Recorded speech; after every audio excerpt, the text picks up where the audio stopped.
இப்ப சீசர்கள் அவரிடத்திலே போய் அவரை எழுப்புகிறார்கள். இயேசுவே, நாங்கள் மடிந்து போகிறது உனக்கு கவலை இல்லையா? நீர் எந்த ஒரு கவலையும் இல்லாமல் படுத்து தூங்கி கொண்டிருக்கிறீரே அப்படின்னு சொல்லி அவரை எழுப்புகிறார்கள்.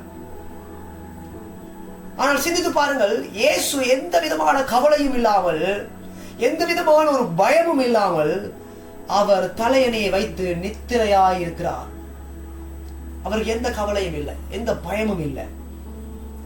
எங்களுடைய வாழ்க்கையில் ஒரு சின்ன பிரச்சனை வந்த உடனே நாங்கள் எப்படி கலங்குகிறோம்? அநேக தேவ பிள்ளைகள் எப்படி பயப்படுகிறார்கள்? அவர்களுக்கு சில நேரங்கள் விசுவாசம் இல்லாமல் கலங்கி தவிக்கிறார்கள்.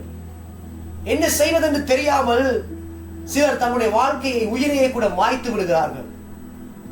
ஏன் தெரியுமா? இயேசு கிறிஸ்துவுக்குள் இருந்த அந்த சமாதானம் அவர்களுக்குள்ள இல்லை. இயேசு கிறிஸ்துவுக்குள் அப்படிப்பட்ட ஒரு பூரண சமாதானம் இருந்ததனாலே அவர் எதை கண்டும் பயப்படவில்லை. அவர் எழும்புகிறார், கடலை பார்த்து இறையாதே அமைதலாயிரு என்று சொல்லி அதை அதட்டுகிறார்.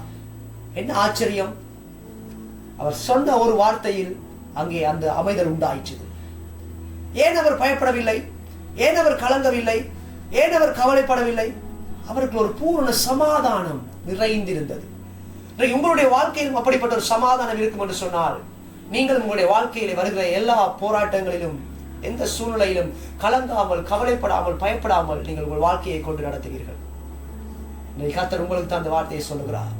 என்னுடைய சமாதானத்தை பெற்றுக்கொள், என்னுடைய சமாதானத்தை பெற்றுக்கொள், என்னுடைய சமாதானத்தை நான் உனக்காக வைத்து போகிறேன், அதனை பெற்றுக்கொள்.